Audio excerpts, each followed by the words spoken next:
Asashio, Dunkirk, and Tirpitz are in the store as part of the 23 Black Fleet. Oh, and Napoli, but it's a crate drop, so let's just forget about that one.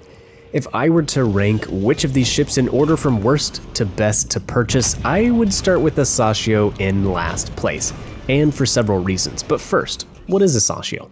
This is actually the stealthiest destroyer at Tier 6. It's an IJN torp boat, so it has very powerful torpedoes and weak guns. It's not a ship that really carries games, and I suppose that's true of most torpedo boats. Since they can't really contest caps or fight other DDs, they're really relegated to just dropping torpedoes all game and spotting. Asashio is quite a bit different from the tech tree Akatsuki, which is free, of course. Akatsuki has 9 torpedoes to Asashio's 8.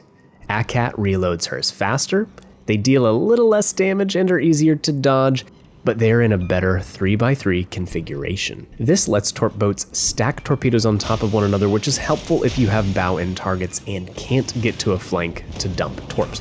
Asashio does have more HP, but it is slow. 35 knots, that's Asashio's top speed, and that is a bit of a deal breaker for me. Yes, you have the 8% speed boost, but 35 knots base is one of the slower tier 6 destroyers, and for a torp boat, that's a big handicap.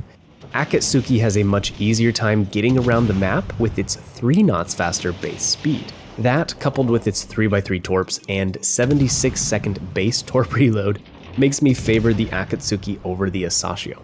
Asashio does have one other major thing going for it though, and that is a torpedo reload booster. It lets you, once a match, vomit out 16 metal fishies to flood an area with torps. It's pretty powerful, I suppose, but you have to decide if it's worth losing out on all of the other statistics.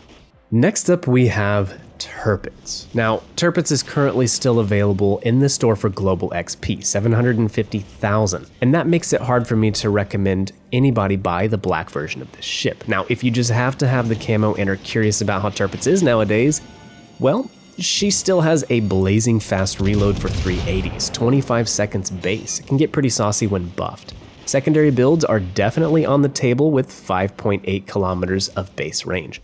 I buffed them up to around 8.3 with the secondary build, although you could go much higher. And of course, you have the German BB nuclear option with torpedoes. They reach 6 kilometers, so they can be helpful in a brawl. Tirpitz is relatively tanky with a large HP pool, and it has great heals at 12k apiece. With Master Mechanic and having 5 of them, you will almost get your entire ship's HP pool back over the course of a match.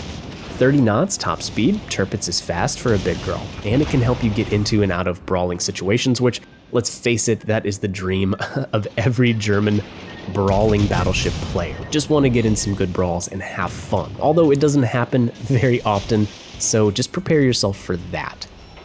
I'd say the problem with Tirpitz though is the huge amount of HP she holds in her superstructure. This seems to be the problem of both Tirpitz and Bismarck. She's readily farmed. That and her bad AA when CVs are around more and more often makes it less fun to play.